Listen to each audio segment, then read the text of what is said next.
Emergency cabinet ಮೊನ್ನೆ ಗುರುವಾರ ಮಾಡಬೇಕು ಮಾಡಲಿಲ್ಲ ಬರಗಾಲದ ಬಗ್ಗೆ ವಿಶೇಷವಾಗಿ ಚರ್ಚೆ ಮಾಡಬೇಕು.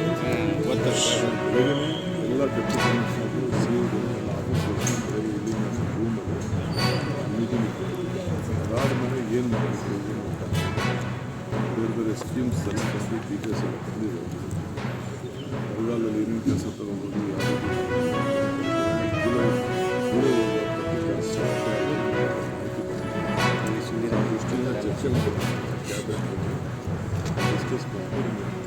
ಸರ್ ನೀವು ಪತ್ರ ಬರೆದಿದ್ದೀರಿ ಕೇಂದ್ರ ಸರ್ಕಾರಕ್ಕೆ, ಏನಾದರೂ ರಿಯಾಕ್ಷನ್ ಬಂದಿದೆ? ಏನು ಇಲ್ಲ, ಅವರು ಏಕದಮ್ ಮೊಬೈಲ್ ತಕ್ಷಣ ಕಳಿಸೋದು ನಮ್ಗೆ ಅರಿವಿದೆ. ಬಟ್ ವಿತ್ ಫ್ಯಾಕ್ಟ್ಸ್ ಇನ್ನೂ ಒಂದಷ್ಟು ಡೀಟೇಲ್ಸ್ ಕಳಿಸ್ಬೇಕು. ಬಂದಿದೆ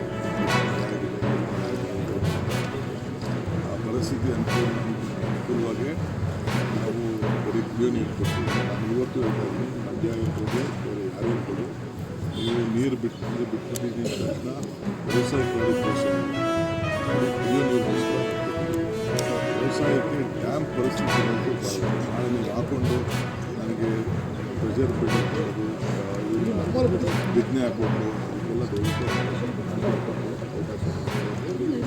ಕುಡಿಯೋ ನೀರು ಮಾತ್ರ ನಾವು ನೀರು ಬಿಟ್ಟಿದ್ದೀವಿ. ನಮಗೆ ತಮಿಳುನಾಡು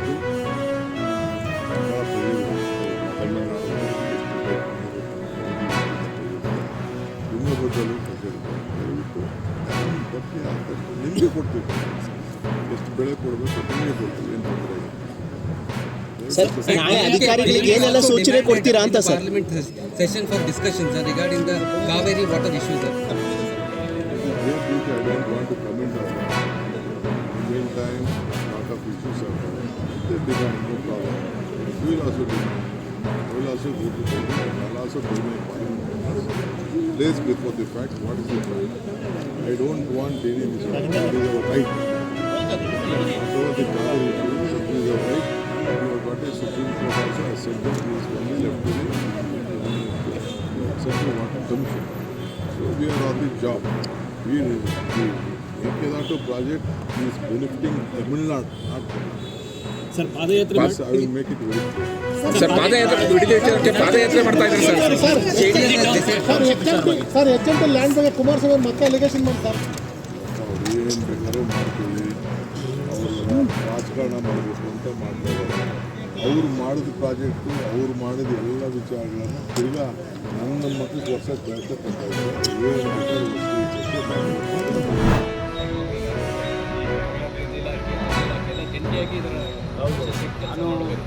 ನಾವು ಅದನ್ನು ಫಾಸ್ಟ್ ಫಾರ್ವರ್ಡ್ ಮಾಡಿದ್ದೀವಿ. ಸ್ವತ್ತನ್ನು ಗ್ರಾಮೀಣ ಇಲಾಖೆಗೆ ವತಿಯಿಂದ ಕೊಡ್ತಕ್ಕಂಥದ್ದು ಕೂಡ ನಾವು ಕಂದಾಯ ಇಲಾಖೆಯಿಂದ ಅದಕ್ಕೆ ಪೂರಕವಾಗಿ ಆದಷ್ಟು ಬೇಗ ಮಾಡಿ ನಾವು ಫಾಸ್ಟ್ ಫಾರ್ವರ್ಡ್ ಮಾಡಿದ್ರೆ ಅದು ಭಾಳ ದಿವಸದಿಂದ ಮನೆಗೆ ಬಂದಿರೋಂಥದ್ದು ಬೇಗ ಮಾಡಿಸ್ತೀವಿ. ಸರ್, ರಾಜ್ಯದಲ್ಲಿ ಮಳೆ ಕೈ ಕೊಟ್ಟಿದೆ, ಛಾಯೆ ಇದೆ. ಒಂದು ಕಡೆ ಸರ್ಕಾರ ಸಚಿವ ಸಂಪುಟ ವಿಸ್ತರಣೆಯಲ್ಲಿ ಕಸರತ್ತು ಮಾಡ್ತಾ ಇದೆ, ಆಗ್ತಾ ಇಲ್ಲ. ಇದು ಅಧಿವೇಶನವನ್ನು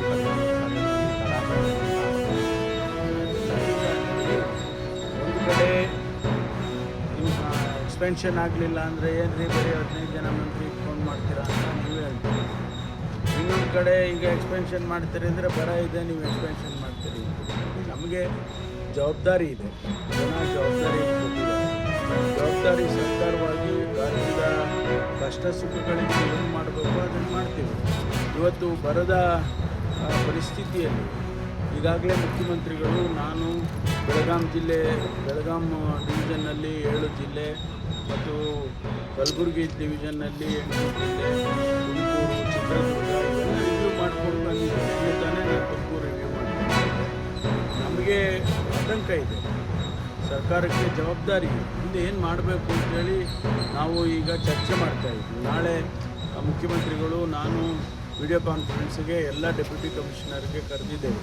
ವಿಡಿಯೋ ಕಾನ್ಫರೆನ್ಸ್ನಲ್ಲಿ ಮಾತಾಡ್ತಾ ಸರ್ಕಾರದಿಂದ ಏನು ಸೂಚನೆ ಮಾಡಬೇಕು ಮಾಡ್ತೀವಿ. ಈಗಾಗಲೇ ಪ್ರತಿಯೊಂದು ಜಿಲ್ಲಾಧಿಕಾರಿಗಳಿಗೆ 5 ಕೋಟಿ ರೂಪಾಯಿ ಕುಡಿಯೋ ನೀರಿಗೆ ಕೊಟ್ಟಿದೆ. ಸುಮಾರು 329 ಕೋಟಿ ಈಗಾಗಲೇ ಅವರಲ್ಲಿ ಇದೆ. ಅದ್ರ ಜೊತೆಯಲ್ಲಿ ಪ್ರತಿ DC ಹತ್ರ PD ಅಕೌಂಟಲ್ಲಿ 600-700 ಕೋಟಿ ರೂಪಾಯಿ ಹಣ ಇಟ್ಟಿದ್ದೀವಿ. ಅದು ಯಾವ ಇಂಥ ಸಂದರ್ಭದಲ್ಲಿ ಉಪಯೋಗ ಮಾಡಿಕೊಳ್ಳುತ್ತೆ ಅಂತ ತಿಳಿಸಿದೆ. ನಾವು ಭಾಳ ಜವಾಬ್ದಾರಿಯಿಂದ ಇದನ್ನು ನಿಭಾಯಿಸುವಂಥ ಪ್ರಯತ್ನ ಪಕ್ಷಗಳು ಅಷ್ಟೇ ಆಗಿದೆ, ನೀವೇನು ಮಾಡ್ತೀರಿ ಅನ್ನೋ ನಾವು ಮಾಡ್ತಾ ಇರೋದನ್ನೇ ಹೇಳ್ತಾ ಇದ್ದೀನಿ. ಈಗ ಕುಡಿಯೋ ನೀರಿಗೆ ಯಾವುದೇ ತೊಂದರೆ ಆಗಬಾರ್ದು ಅಂತ ಅವ್ರಿಗೆ ಹಣ ಕೊಟ್ಟಿದ್ದೇವೆ. ಅದನ್ನು ಮಾನಿಟ್ರ್ ಮಾಡ್ತಾರೆ, ಡೆಪ್ಯೂಟಿ ಕಮಿಷನರು ಮಾನಿಟ್ರ್ ಮಾಡ್ತಾರೆ, CEO ನೀವೇನು ಮಾಡ್ತೀರಿ ಅಂತ. ಈಗ ನಾನು ಪತ್ರ ಬರೆದಿದ್ದೀನಿ ಕೇಂದ್ರ ಸರ್ಕಾರದಿಂದ ಅವರು ಹಣ ಕೊಡಿಸ್ಬೇಕು. ಆ ನಿಯಮಗಳನ್ನು ಬರ ಪರಿಸ್ಥಿತಿಯಲ್ಲಿ ಬರ ಪೀಡಿತ ಪ್ರದೇಶ ಅಂತ ಘೋಷಣೆ ಮಾಡೋದಕ್ಕೆ ಕೆಲವು ನಿಯಮಗಳನ್ನು ಕೇಂದ್ರ ಸರ್ಕಾರ ಮಾಡಿದೆ. ಅದನ್ನು ರಿಲ್ಯಾಕ್ಸ್ ಮಾಡಿ ಅಂತೇಳಿ ನಾನು ಪತ್ರ ಬರೆದಿದ್ದೆ. ಇಡೀ ದೇಶದಲ್ಲಿ ಇವತ್ತು ಬರೀ ಕರ್ನಾಟಕದಲ್ಲ, ಇಡೀ ದೇಶದಲ್ಲಿ ಬರ ಇದೆ. ಅದಕ್ಕೆ ಒಂದು ನ್ಯಾಷನಲ್ ಡಿಸಾಸ್ಟರ್ ಅಂತ ಡಿಕ್ಲೇರ್ ಮಾಡಿ ಅಂತೇಳಿ ಪತ್ರ ಬರೆದಿದ್ದೀನಿ ಪ್ರಧಾನಮಂತ್ರಿಗಳಿಗೆ, ಗೃಹ ಸಚಿವರಿಗೆ, ಕೃಷಿ ಸಚಿವರಿಗೆ. ಇದೆಲ್ಲ ನಾವೇನು ಸುಮ್ಮನೆ ಕೂತ್ಕೊಂಡು ಕಾಲ ಕಳೀತಾ ಇದ್ದೀವಿ. ಜವಾಬ್ದಾರಿಯಿಂದ ಕೆಲಸ ಮಾಡ್ತೀವಿ.